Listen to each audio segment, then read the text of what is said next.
Hey everybody, welcome to SPP. None of us remember how to do this. It's very confusing. It's been I'll bet I think we've gotten chastised before for time indexing for people who just hear it every week. But it has been a week or a month since we recorded, so just forgive us when we can't do anything right. No, it's been a long time, and I've had withdrawal. Like I'm ready. I was so ready for this today, and that's kind of like it's just a big exhale because a month, like it's nice to have a week off, but a month off is just like, damn, I missed you guys. Best thing ever. Yeah, it's a little excessive.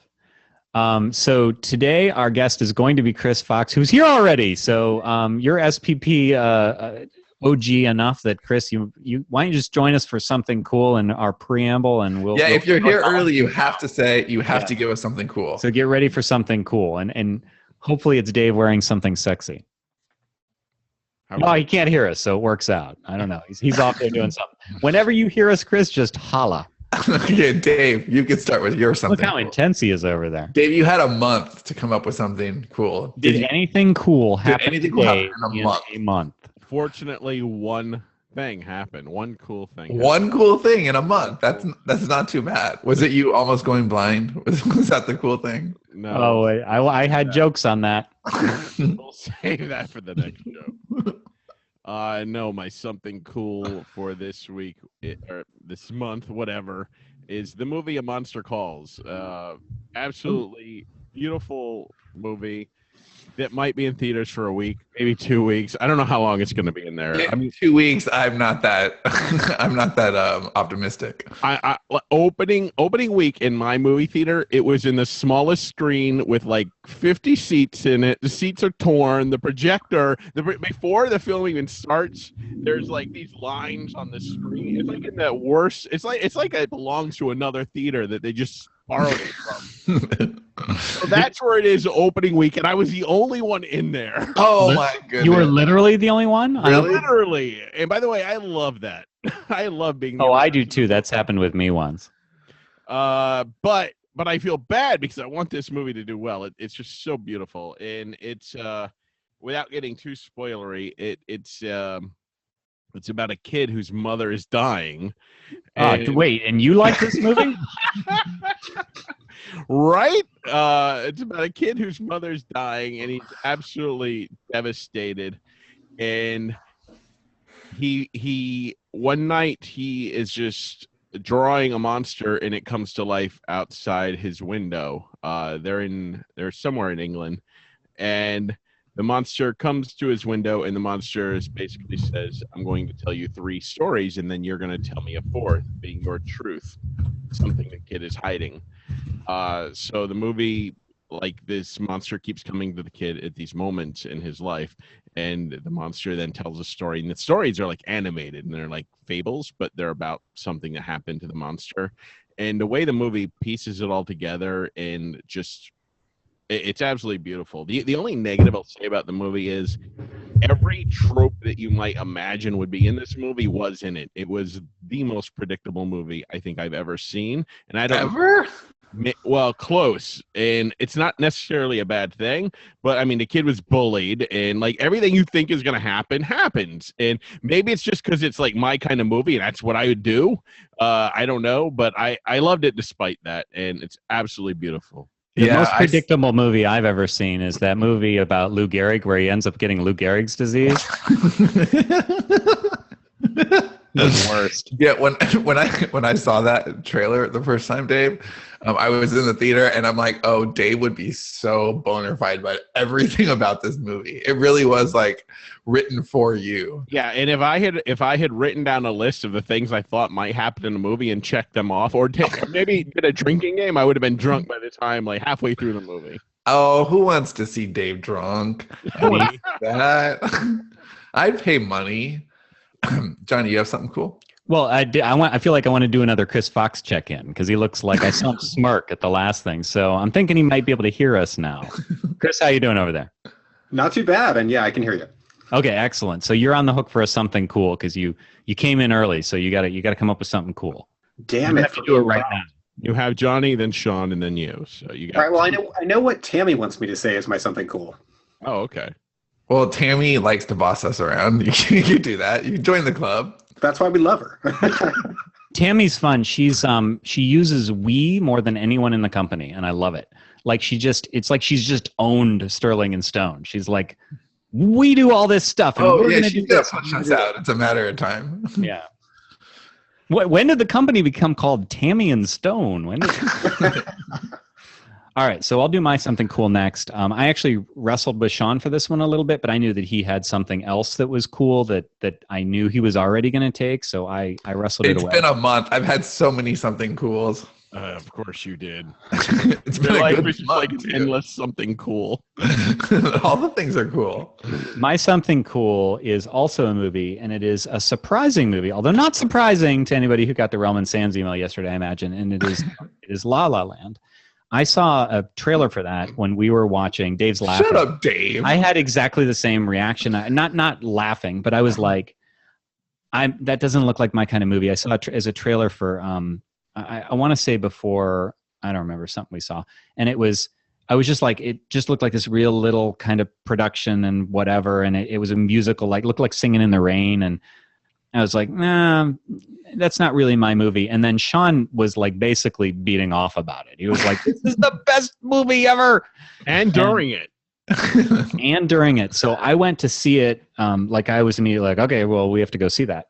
And I loved that movie so much. It was the, it's a beautiful movie, and it was very, very like the range of emotion within it I thought was spectacular. There were moments of like intense pure joy. There were moments that were just kind of heartbreakingly sad in a very particular way that I don't want to spoil anything. The visuals in the movie were used very deliberately to like echo. They were to evoke a certain mood. So for instance, it looks like it's classic Hollywood, but it's not classic Hollywood. It's contemporary. I was actually a little surprised. I was like, well, clearly this takes place in like the. No, well, they do a lot of really cool stuff. So, for example, they light the sets like they're old Hollywood backlots, but they're not. So, like, there's this one great scene where they're dancing, and it's the Hollywood Hills are in the background. And normally they would have like a backdrop, a set, and it would be lit in a really deliberate way. And it's still lit that way, but it's actually the Hollywood Hills behind them. And it's a very, very cool effect that I've never quite seen done before. And one of my criteria for a movie that I feel is really good is if I'm still thinking about it the next day, if it sticks with me kind of like a cold would stick with you. And like I woke up during the next night, and it was kind of still with me. Like I was a little haunted by it. Now that sounds a little weird for a musical, but there's some stuff in it that's just. It's not a musical. It kind of is, but it's also not. Kind of, it has musical elements, but it's more a deconstruction of the musical than a musical. That said, there's a lot of music in it. Yes, there is a lot of music. And musical numbers as well. Musical numbers, fair enough. So musical numbers and music, but not a musical, everybody. Just so we're clear. But it's starting to feel like a musical. Well, a lot of the reason people didn't like it is because it broke those rules. And so, but yeah, I agree with John. I can't say any more without spoiling it, but the things that affected me most would be spoilers. So I can't say that, but yeah, and wonderful if you're remotely inclined, or if you're not like me. I wasn't inclined. It hasn't. When did this movie come out? It came out in December 7th. It's a smaller movie. I'm getting the feeling it's actually not in a lot of theaters. Your town may not even have. Not you specifically, Chris. We have it here, but it's in the theater, like way in the back with the glory hole. Yeah, I was just gonna say, like your town clearly wouldn't have. Yeah, that. It's not in Clarkstown either. Vulture, what the hell's that? Yeah, I'm going to see it again tonight, actually, because Haley really loved it, and it's her birthday weekend, and we're going to go see it at the Alamo. We had to get tickets way ahead of time because we tried to see it a bunch of times over the holiday, and it was sold out every time. And it's just it's a magical little movie. Like, it's really good. I agree with everything Johnny said. Oh, and my something cool. So if you want to stalk Sean this weekend, he'll be at the Alamo. I will be. I remember that place. My something cool is that I have been working in Story Shop for 2 weeks now. Yes, yes, I have it. Dave did a little affect there. I Say know. what? Say what? I got it on. I got it on the first day of the new year, was that Monday. And Seth said, "I'm going to get you Story Shop this year," and I said, "No, Monday's fine." And we got on, and it's wonderful. And we have a plan. We know how we're going to roll out. We know what the next round looks like. We know when we basically know when everything's going to happen. So we're still not going to publicly commit to anything because we made that mistake before, but we're very confident about what Story Shop looks like, what it feels like, what it's growing into. We've got our story worlds already starting to be built out in there, and I cannot get enough time in there. I've had a lot of things pulling at my attention lately, and I just want to get back into Story Shop all the time. It's awesome. So that's my very something cool. It's in alpha, so alpha testing. So it's literally just us and a handful of sort of close insiders to kick the wheels and work with everything. So it's it's not ready for rollout yet. But what's exciting is we know we're shaping it as we go. So there was just like something Sean wanted to be able to do, and so Seth was like, okay, and he's got a feature request and bug report thing, and then he changed it, and you go back in the next day and suddenly you can do that thing that you couldn't do before. And we're starting to really see, like, I'm excited by where it is, but I'm also excited by where it's going to be. Like, I'm more excited by the way it's going to be, because there's just some crazy ambition here. But it's not just that; it's that we can actually see how it all fits together and how it's going to happen piece by piece. And we've seen it was very, very slow going. It basically took a year to get to where now we are at that horizon and we can see everything. And it's just, it's special. What we're doing is special. And I've just felt really privileged to be a part of it the last couple of weeks. Trying to map out Beamworld stuff lately has just been like, now it doesn't have timelines and it won't in 1.0 or maybe 2.0 or 3.0, but I'm just like, oh my God, I want to know what this character is doing in this year and what has happened before and who that person knows and who knows this about them. And like, there's places for all their attributes, and I'm just excited to see where it's gonna end up and where it is. Like, this person, Isaac Ryan, is the brother of Micah Ryan, and they're contextually linked, and you can. It's just so cool. So, speaking of cool, Chris. Speaking of something cool. So my something cool is not nearly as cool as Story Shop. I finished another book yesterday, which I just fired off to Tammy for editing. It's called The Great Pack, and I'm the right to market guy, as you guys know. This is the first book I've done in a long time that was not written to market. So I wrote whatever the hell I wanted to write. That's awesome. So you're tired of making money. Well, David Bowie said something, and Tammy brought this to my attention. It's okay to do one for them and one for you. Yes, so I love that quote, and I totally agree. Yeah, so next series will be written to market, but that one I decided to do for me. So what's it about? It's called The Great Pack. It is about werewolves, the end of the world, and the quest to find the city of El Dorado. Cool. That's very cool.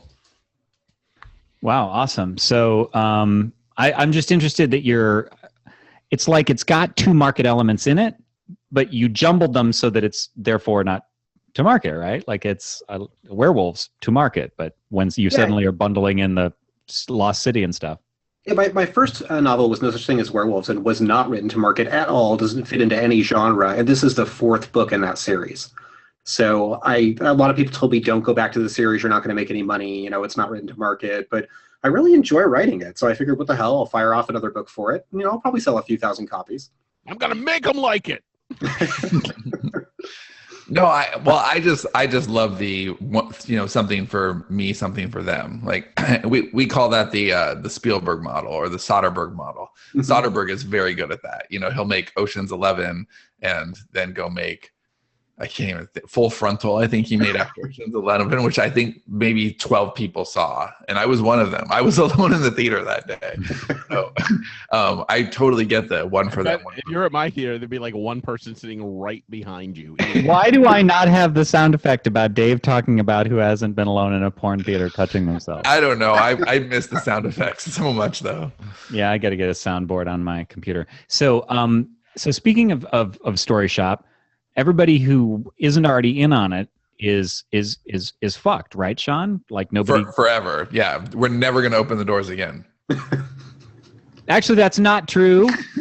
If you are interested and you aren't already on board with Story Shop, and by the way, bless all of you Kickstarter supporters. You guys have really hung in there. This has been a long journey, and we're making it up to you. But if you aren't already in on that, then and you want to get in on it, and when I say in on that, I mean notified. Go to the URL is get. Right, the Kickstarter's over to be. Yeah, the Kickstarter's been over. Like, let's just be clear, that's done. So this is, if you actually just want to sign up for a regular account, you want to just basically know when the door is open. You can't get anything yet. This is just like a notification. Getstoryshop.com is the URL to go to. Just go to getstoryshop.com. Make sure you're on the list. Actually migrating to new sites and all that stuff, and we'll announce all that later. But that is where everything is right now. And yay, basically. So good on that. All right. Well, so that with that out of the way, let's start talking about being a six-figure author. And coincidentally, we have the author of Six-Figure Author here. There you go. So Chris Fox is the. Is there a subtitle for that one, or is it Six-Figure Author? Using data to sell books. Yeah, and I just maybe 2 weeks ago finally got to reading it, and I think Chris may have even sent an advance copy.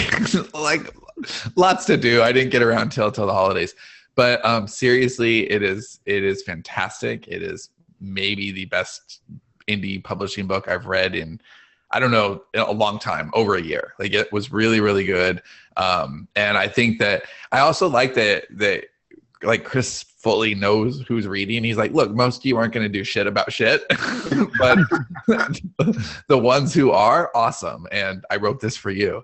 And I really resonate with that message. I really resonated with what you said and how you said it. And I just really appreciate it. It was very clear and concise and helpful. And bravo for a great book that every indie author should read. Thank you. You want to know what the original title was? Did you say this in the book? I think you did. I think I might have, yeah. Yeah, what is it? Reader Psychology. Yeah, right. Oh, yeah. And I was like, no one's going to buy a book called Reader Psychology. I need something way more clickbaity than that. Yeah, and for sure. You found it. Right.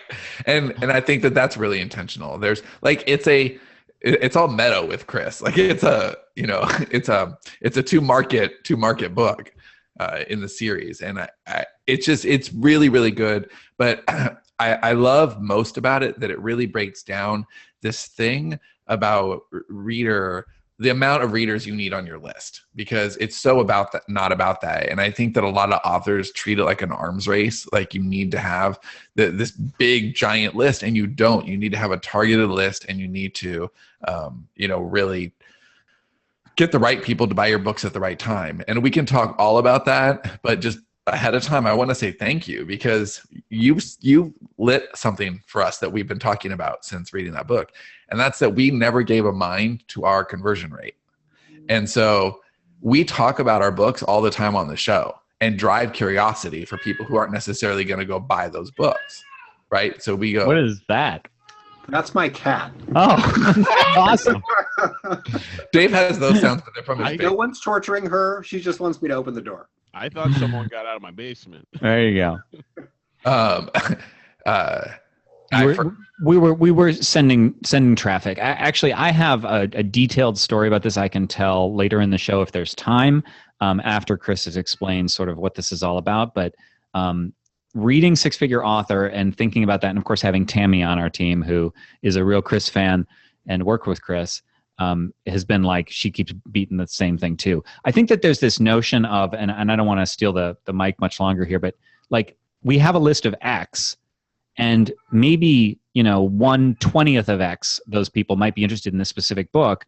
But what if there's another 50 people across we need to tell everybody. It's the lies we tell ourselves. Yeah. So with that, take it away, Chris. Where do we begin on this? All right, so I think we've all done this at some point, especially when we put out our first book. The realization that, hey, I don't really know how to sell this, so the first thing I need to do is tell everybody on the planet I wrote a book. You go to Facebook, you go to Twitter, you put it on your website, you tell people around the water cooler at work, and a fair number of them are going to give it a shot. Your family and your friends, especially on your first book, they're going to go out and buy it. And Not my family or friends. And the problem with that is that It's going to pollute your data in a very nasty way that's not immediately clear. So behind the scenes, what Amazon is doing, they've built a little Amazon bot, and this bot is looking to see who else they can sell products to. So when someone buys product A, your book, they want to see who else might buy that product. So they're going to check and say, okay, you also bought product B and product C and product D. So anybody who fits that criteria, we're going to go find and show them this book. And when you have a couple of hundred people who the only thing they have in common is you buy your product, then Amazon just gives up. They get completely frustrated. They have no idea who to show your product to. So when they send out mailers or they show it on the homepage, or you can see this the most visible ways in your also bots, when you can see that it's kind of a hodgepodge of, cooking books and romances and science fiction, you've kind of put your book in purgatory. So what this book does, Six Figure Author, is it explains to you how to use kind of laser-focused targeting for your audience to make sure that Amazon is peddling the book for you as opposed to you needing to do all the work. I did not know this. That's amazing. Right. And so what we used to do, actually, why don't I tell you? Well, I'll tell part of this story now. I'll tell the setup, because we were actually joking yesterday that if you wanted a case study of what not to do, like if you said, you were like, okay, let me think of the most ridiculous example that I can give of what you should not do, an anti-case study, this was it. And we were even saying internally, we were like, Chris is going to come to our doors and put in the face for thinking about what we're going to do. So, we have forever ago in self-publishing years was like 2 years. We released La Fleur de Blanc, which was originally like, what the fuck? We released it as a Lexi Maxwell title, which it so wasn't, but that's besides the point. It's not romance. It's like women's fiction. We likened it to like it was one for you. It was one, well, yes, or for the right audience. But it was like Devil Wears Prada, and what were the other things you gave me? Like Sex in the City, Chocolat. And so we're re-releasing that under our names. Now, our list, just FYI, was built on what? Invasion, right? So we have this rather large list that 75 to 85%. Right. Were built because of Invasion. They got in book 1. They wanted to get book 2. Like, this is a very direct science fiction, and not just science fiction, page-turning science fiction, because the beam doesn't even match this. And we're like, well, we got this book. We want to do it. We want to be Spielberg, so we want to write all these books.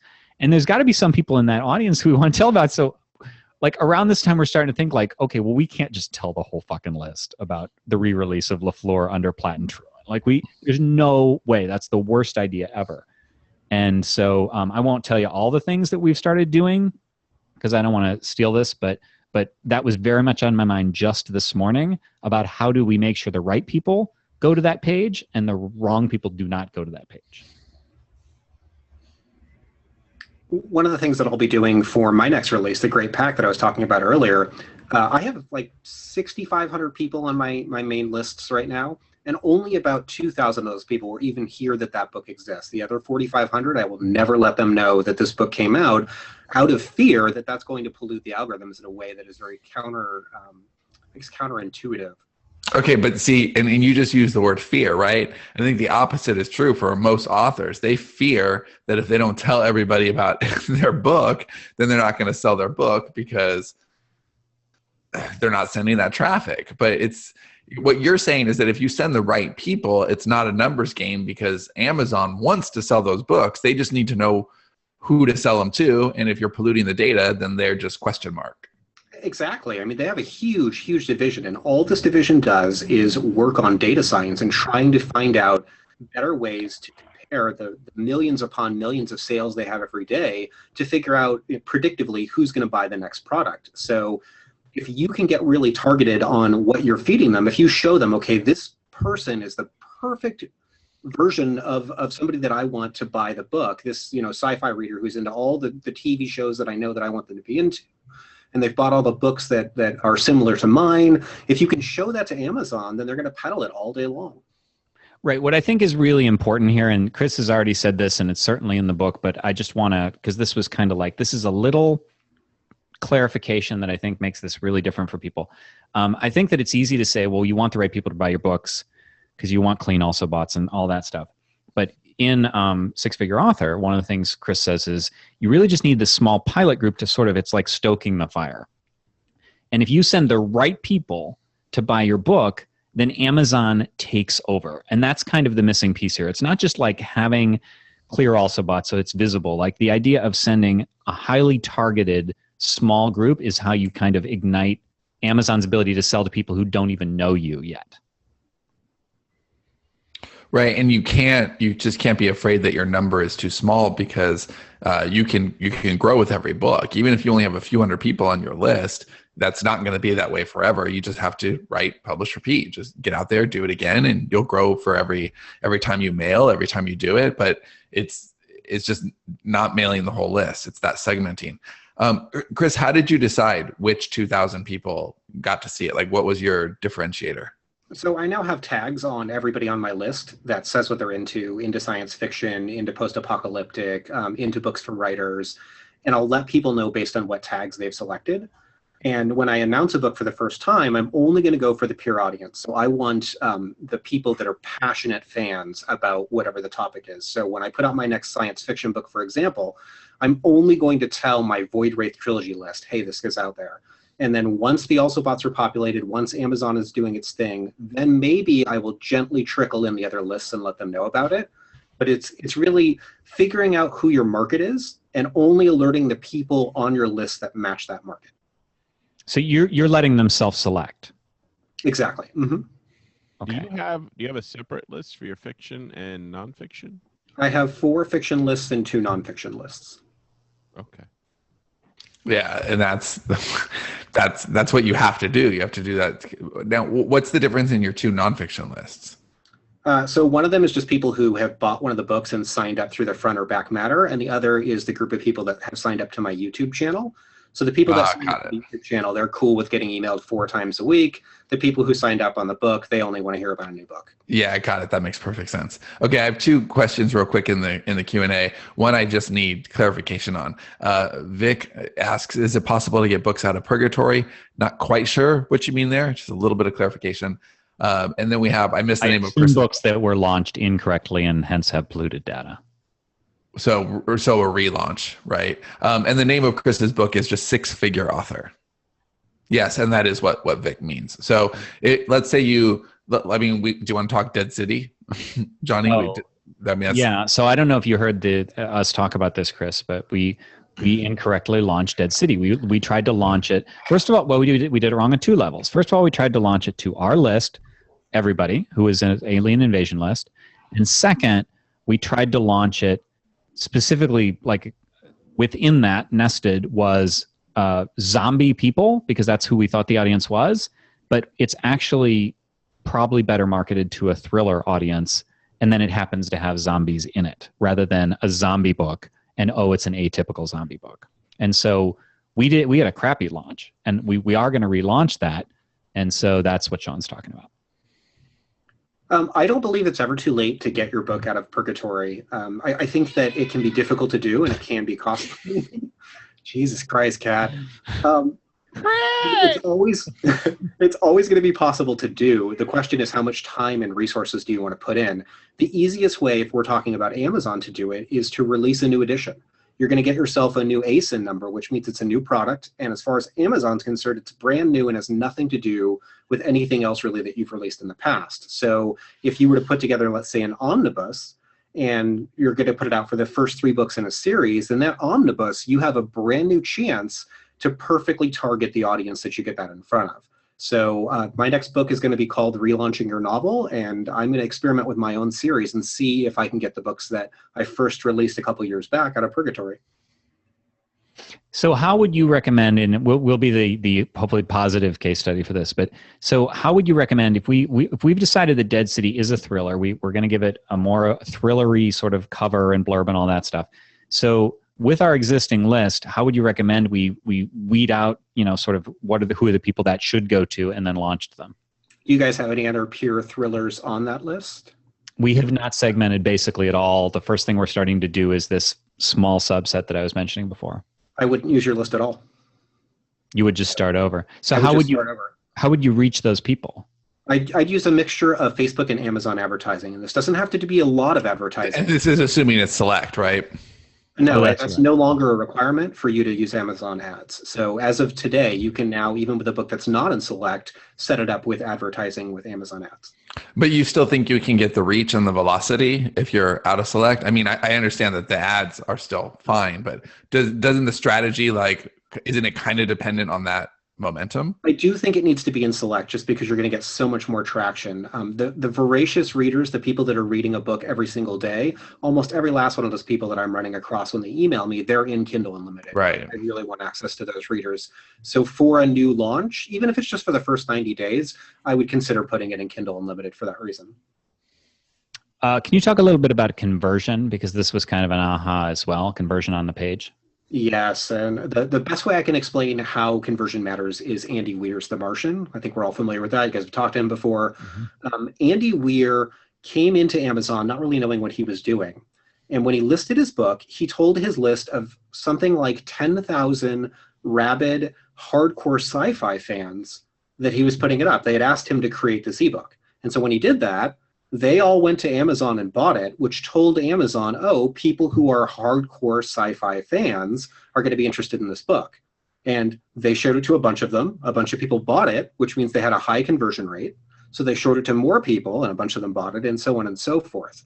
Now, if you contrast that to one of my own books, Hero Born, when I released it, I told this werewolf list that I had, hey, check out this new superhero book. And of course, a few of them did, but most didn't. This led to a really low conversion rate. And as soon as that happened, Amazon gives up on your product. If they see a low conversion rate, if a lot of people that are showing up at the product page aren't actually buying it, they're going to do a lot less to move that product for you. So getting your conversion rate high is really critical. And that's kind of the crux thing there, in case you missed that, is it's not just about sales of a book. It's about a higher percentage of people who go to the page buying the book.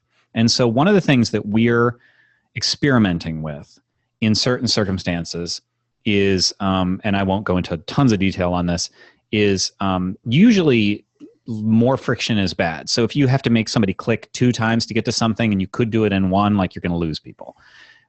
So for that reason, usually when we talk about a book in an autoresponder or anything, we would include all the direct links, Amazon, iBooks, Nook, because we're wide.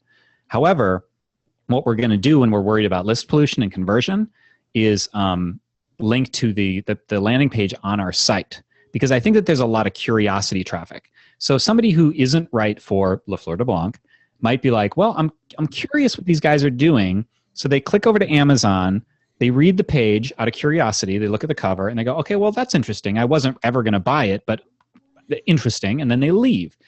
And then Amazon says, well, you just had a shit ton of people who came to this page and nobody bought the book. So if we send them to the landing page first, the hope is that the ones who are merely curious will have their curiosity sated by the landing page and won't click through to Amazon. Right. And the opposite of that, during the Dead City launch, we talked about Dead City for a couple of months. It was a point of curiosity for our audience, who aren't necessarily going to read Dead City, but they're curious about the launch. They're curious about the book. They're curious about the product description and the cover. And so they're going as a purely like a research-based trip to Amazon to check it out. But Amazon doesn't know that that's their purpose. Amazon just thinks that they looked at a book and decided it wasn't worthy. So it didn't matter that we had a good product description or that we got a great cover or that we, really put all those, because that's what Chris is saying too. It's all conversion stuff. That means your product description matters. It's your cover matters. And we've always made that point that it matters for conversion because of course you want people who land on your book to buy it. But Chris's argument is even stronger because it matters in conversion in a way where if it doesn't convert, then that punishes you later because they're not going to serve you up as much. So that's a really that's an essential thing at this point to understand. And to pile on to the Dead City thing, not only were we having a lot of looky-loo traffic by our own, like we were digging our own grave there, but if people did buy it, a lot of them were going to be like SPP listeners who their other also bots are a bunch of Chris Fox books and Joanne. We're not telling you the name of our books ever again. Right. So speaking of bad conversion, Chris, what do you think about, like, I see authors all the time especially ones that overdo it. In fact, putting their book up on Twitter, putting their book up on Facebook, like every 5 minutes they got their book up on Twitter. Do you think that this screws with their conversion rate? Because people click through and then they don't, because it's just random people that are following them. It's not necessarily somebody that's into that particular book. Absolutely. Not only is it not effective in that not many people are going to click on that link that you're sharing on Twitter, but the people that do, I mean, odds are good. I don't know about your Twitter. My Twitter is populated all 100% by other writers. So if they're clicking on that, they have nothing in common with the people that I actually want to be reading that book, unless it's one of my writing books. So how do you get around that? I wouldn't announce it on Twitter. So I don't think, for the most part, that Twitter is very effective at selling fiction. If you're a really big author and you have a whole bunch of fans following you, that's a different story. But if you have a double life like we all have, where you're doing something other than just fiction, you're going to get punished pretty heavily for using those platforms. And I don't think it's necessary that you have a big following. I mean, when I launched Destroyer in March of last year, I had no list at all for science fiction fans. And how I got a science fiction list was by putting it out there. I did a little bit of simple advertising on Facebook just to get a trickle of people that I knew were the right audience. And then Amazon took it from there. And now I have a highly targeted list. Whereas before, even though at the time that I put out the book, I had a couple of thousand people on different lists, I didn't use them at all. And I wouldn't going forward either. So, okay. So for instance, I'm pretty active on Facebook, but on my personal account more than the Collective Inkwell account for our horror sci-fi stuff. So say I was more active on the Collective Inkwell thing, would I go ahead and put a link on that page? Because I mean, that's something that I would think that readers specifically are going to be going to. So when you say Collective Inkwell, is that a wider audience than one genre? It's we write, I'd say we write like Stephen King, Dean Koontz sort of stuff. So it kind of falls into horror, sci-fi sort of mix of stuff. And CI has way more of a feel and a mood than Realm and Sands does, for sure. I'm on the Realm and Sands list. In that instance, I probably would use it, but I would use it later. So I would do my launch. I would try to find all the fans that I thought were really, really into that series and other series like it on Amazon that seemed to be similar. And then once it had sort of cemented itself, maybe the first 2 weeks of the launch had gone by, then maybe I would mention it on the Collective Inkwell page. Okay. Yeah, it's just a different way of thinking about your launch and having more trust in Amazon and the machine that they've built, because that's another point that I really love that you make in the book, Chris, is people think that Amazon is there to sell product, and they are, but it's only really because they're there to build a better machine. And so as soon as they sell something, that's it goes back into their machine, and they're refining the machine. Yeah, Dave. Danielle Garrett made a good comment here.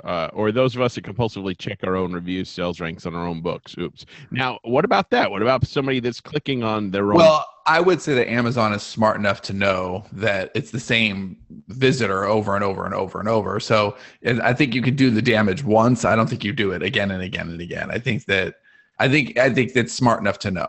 I'm fairly confident they're logging your IP, so it's not going to do a lot of damage. But I mean, I can't say for sure. But yeah, I mean, I think the big takeaway here is that just pay attention to it. Know that your traffic is that traffic and conversion matters, and it matters not just to get us the book sales that we want, but we are being punished if we don't play the game. And we're not special snowflakes. And it's very easy to think that, well, the readers will love my book. And this is the story we tell ourselves. Well, no, if I just explain to the readers why this book is different and why they'll like it, then they'll buy it too. Well, first of all, they're probably not going to buy it. That's probably a story you've told yourself. Way less of the people think you're exciting than you do. Right? I mean, this is just true. It's just the truth. It's just the truth. And then even if that's not true and you are that amazing and everybody loves you that much and they all go buy the book, they still don't have enough in common to actually make that worthy, and you're still probably punishing yourself. It really is about the right people buying the book. Especially, and I think, and Chris, correct me if I'm wrong here, but I think this is a lot more important when you initially launch. Like if it's 6 months later, then you tell everybody about it, because Amazon's already kind of determined what book that is and who's going to buy it, right? Yeah, I don't even think it has to be 6 months. 60 days after your book is out, they've stopped like 85% of the promotion they're going to do for you. So at that point, yeah, open up the floodgates and tell everybody you'd like to. Now, do you give advice for the other booksellers as well, like how they differ? Because I know that they're not algorithm based like Amazon is. This one's actually a lot easier. You just make friends there. I mean, like when I met the iBooks team, I mean, they're great people. If you get to be friends with them, they're going to help you out and they're going to put your book front and center. But because they're entirely boutique vendors, it doesn't really matter from the data science angle. I don't even think any of them are pursuing that. Okay.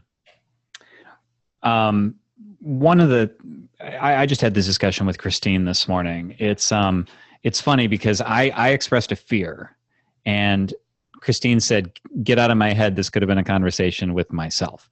And so, we've been in this business for a while, and we should know. And still, like, I just know that most of you listening are going to have this fear because, there's this. So basically, here I'll tell you what we're doing for the Le Fleur launch. So we are using our list, but we're using it in a specific way. So what we're doing is. This is the way that we're trying this particular one. Is I sent this big email the other day. It was called, one word, Spielberg, and it was all about how we want to be Spielberg. Didn't link to any books in it. Just basically said, this is what we're trying to do. All this stuff. And what we're going to do going for the next email, an email that's going to go out on Saturday, that is only going to go to people who opened that email. So that's one level of segmenting, and it's about a quarter of the list as of right now. So 3/4 of the list won't get the second email. This second email is like settle a bet. Sean, you haven't seen this. It's like settle a bet between me and Sean because, Sean is betting that. You have me making bets that I don't know about? Yes. Well, I know you and I will have this bet at some point. I'm like, Sean bets that, most of our list would not be interested in this particular genre, but I think that a slightly larger percentage will click this, and I describe it. I'm like, the book that I was talking about is like this. Click this link if you want to register a vote, and that will be. And it's basically like that will become the like women's fiction subcategorization. Anybody who clicks that link will get a temporary tag, basically saying that they're potential, and so that's going to be another, I don't know, quarter or less. Like there'll probably be a few hundred people who will click that link. If that. And then depending on how many people we get when we relaunch this, we'll only send it to that subsection, the one that's been filtered down twice, again to the landing page, not to Amazon directly or any of the stores. And if somebody clicks the link in that email, then they'll get a permanent tag for the next time we do a book like this. It's like you survived 3 levels of gauntlet. And as I'm describing this and I'm talking through Christine, I'm like, well, open tracking isn't reliable. Like there's going to be people who opened that other email and they might like this book and it didn't register. The tracking pixel didn't fire. We're going to miss them. Or what about all the people who didn't realize we were going to do this screening and they're just away? And that's that fear mentality of like, there might be 30 people on the rest of that list. And I don't want to give up those 30 sales, but meanwhile, you're shooting yourself in the foot because you have an untargeted list. Yeah, I think that intimacy with your list is more important than most of us realize. I mean, including us. And I think as we mature, it's something to really keep your eye on. Like, how do you refine that list? It's not just, we've talked about list hygiene often, like it's an important subject, but this is the other side of that where it's like pre-hygiene. It's preventative care. It's just don't tell the wrong people about a book that's going to cost you. I tried to get intimate with the audience, but you guys put a stop to that. Well, I'm just sick of the naked pics. Chris, have you considered, do you do anything in your autoresponders to sort of further refine preferences or any further combing down? Not yet, just because I don't have enough books out in the genres that I want to have to do much of that, but it's on my radar for 2017.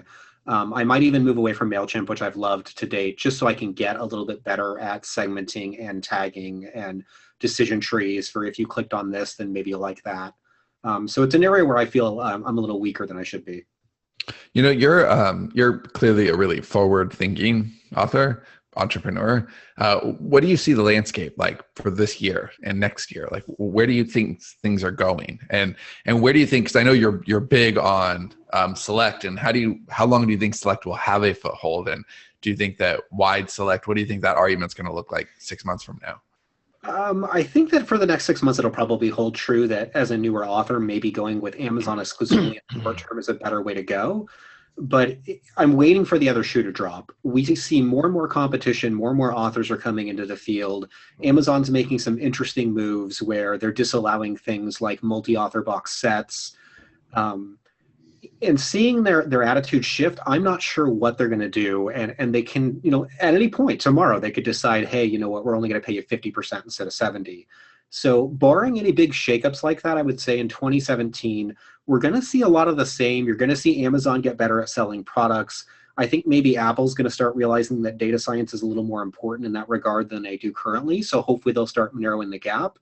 But until they do, my money's on Amazon for 2017. Speaking of years, you did a video here, 2016 earnings report, and I just want to say that's pretty damn awesome. Because a lot of people online will be talking about how you can get rich writing books, and they make it seem like it's easy as shit. You basically got to do nothing, and the millions will pour in. Chris laid out exactly what he did for the year, how much he spent. And showed that actually spending money to make money sort of thing, like, advertising, there are hard costs to writing, and you have to treat it like a business. And I absolutely loved it. And editing, Tammy said. So thank you for that video. Anybody that hasn't seen it yet, you ought to check it out on Chris Fox's YouTube channel. Yeah, my pleasure. It was a little odd to know that my wife's parents were watching that video, but but it was important to me to stay transparent. I think that's the voice that I've sort of cultivated. I want people to know what really goes into this. How much do you spend for a cover? How much do you spend for editing? How much do you spend on advertising, and on what platforms? And I just kind of put it all out there. What else do we need to know about data and data science when it comes to selling books? What else haven't we touched in conversion and targeting and all that stuff? I think this is for the people that are afraid of Amazon being the 800-pound gorilla and forming a monopoly. If they're using us in the short term, we can also use them. If you are cultivating a targeted list, that list is going to have a variety of uses for you. And one of the easiest ones that I'm starting to experiment with is the concept of a lookalike audience on sites like Facebook for advertising. If you're using Facebook to advertise and you plug in a highly targeted list, Facebook does exactly the same type of analysis using machine learning that Amazon does. And they're going to find people all across Facebook that match the people you handed them. So if your list is a whole bunch of rabid sci-fi fans that you collected from selling on Amazon, and you plug that into another platform like Facebook, you're going to have exactly the same experience where they're going to have a low cost per click. Your ads are going to be very effective. So keeping your list hygiene first and foremost, making sure you've got that targeted list is going to serve you well beyond working on Amazon. And in 5 years, when you've got 10,000 emails you've managed to collect on your list, that's going to be the bedrock for your career because you have kept that list healthy. Okay, so first of all, Tammy, I hope you're paying attention to all this with the ads and in terms of list building. We want to list build in appropriate genres. But also, in terms of like Facebook ads and stuff, and this is going to be kind of a generalized question, but hopefully you understand the spirit of it. In terms of ROIing on Facebook ads for like a $3 book, like that's hard. We get it. What do you consider? Like, do you have any numbers or guesses at numbers in terms of like, I'm willing to sort of spend this or appreciate this ROI or lack of ROI to deliver this many targeted people to Amazon? Because obviously a Facebook ad isn't going to convert every time either. But if you're trying to like, get that 100 or whatever it is people going to Amazon who are absolutely the perfect person, and you're doing it through Facebook ads, do you feel that's a sound approach? Is it really expensive? That sort of thing?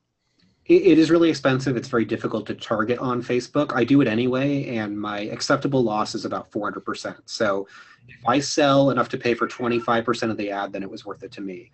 That's only during the launch. Afterwards, I try and make it much, much more sustainable. Awesome. Tammy says that your cat noises are absolutely killing her. Dave, you look like you're about to say something over there. No, I'm laughing at the cat. No! I was actually going to say something about the cat too. Apparently, the cat is more interesting than becoming a six-figure author. That's embarrassing. There's a story behind the cat. The cat is already famous. So I made this cat Fizzgig a main character. Fizzgig? That's awesome. From the Dark Crystal. From the Dark Crystal. So the cat is 16 years old. She's older and, than almost any other cat that I've met and doesn't have time for our bullshit. So I like used Dave. the character in a book, and it did really well. Oh, that's hilarious. Yeah, so I'm sorry, go ahead, Dave. Well, I want to get back to the list. Chris said he has four lists. What are they? So I've got one for Void Wraith. I have one for death lists. I have one for fiction website signups, and then I have one for ARC readers. Okay, so you don't have one for the. Did you say one for nonfiction or no? Oh, I'm sorry. Those were nonfiction. Those were just the fictions. I do have two additional ones for nonfiction. One for the YouTube channel, one for the nonfiction website signups. And okay, and for people who are listening and thinking, well, that's difficult. Like setting up one list sucks. I don't want to set up 6 lists and then grow and have 12 lists. And what do you say to those people who don't want to do that? Yeah, starting with one list is the way to go. I didn't build 6 lists immediately. I started with one. A couple of months later, I added a second one. And each time it became apparent that I should have a new list, I created one. So it's not a lot of overhead initially. Just start with the one list. If you've already got one list, maybe make your second one if you're coming out with a book in a new genre. And take it slow, one step at a time. All right, and just to be clear to people who are listening to this too, it's not like Chris came out of nowhere and became a list and conversion ninja and just knew all this stuff. It's because he's been paying attention and monitoring and now he's generous enough to share. Because seriously, dude could just not share at all and write more books. That's clearly a really good ROI for him. So thank you, Chris, very much. But for anybody listening, like the bottom line is, I think he had to mess up to get good, and to say like if he'd just been doing really well, he wouldn't have measured or tweaked or changed this as much, right? It's only because Hero Born did what it did that you're like, okay, well, here's what I'm going to do. And then you really measure that. And now all of us are benefiting from some of the stuff that you found. But that's the whole point. He made the mistakes so that you guys don't have to. Like you got a shortcut here if you pay attention to it. I'll make more mistakes this year too. I'm sure that at least one of the books that I release this year will do poorly. At least one. Well, then you have a new book to publish, like how not to fuck up. Well, I do very much love that exact title. I do very much love the one for you, one for me. I think that's great. I love that you're doing that. So if you guys want a lot more about this stuff, just kind of pay attention to the podcast as well, because I know that at some point we're going to have Andre Chaperone on to talk about autoresponders and selling with email. We've been talking a lot to Andre about segmentation, and Christina and I had a meeting yesterday and another discussion today, and are sort of immersed in what are we going to do with our tagging to begin doing some of the stuff that we were talking about with Chris today. I think everything's going to get an incoming genre tag that's highly specific. We're talking about trying to track people who finish reading a book in a bunch of different ways, because then we really know they don't just like it, they actually liked it enough to finish the book. So for instance, our list build for Invasion is to get contact. And I would say that if somebody is going to a website to get the sequel to a book they just finished, that's a really, really, really good lead in that subgenre.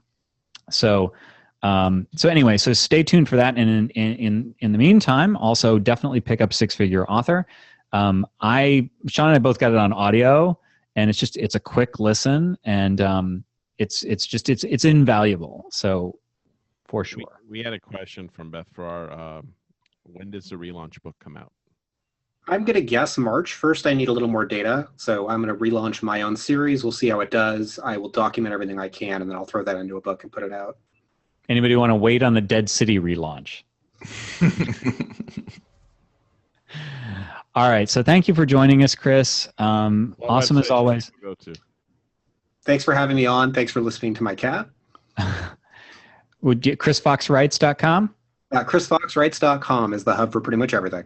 and also obviously six-figure author. And I'll remind everybody that Chris is speaking at the Smarter Artist Summit. If you're one of the few who hasn't gotten your ticket yet, there are a few left, and you can always sign up at smarterartistsummit.com. And I think that's it. And Story Shop, I'll just remind everybody, if you want to be notified when it comes out, getstoryshop.com. And that finishes up SPP for today. So thank you, everybody, for listening, and thanks, Chris, for being on. Thanks, everyone. Thanks, guys. All right.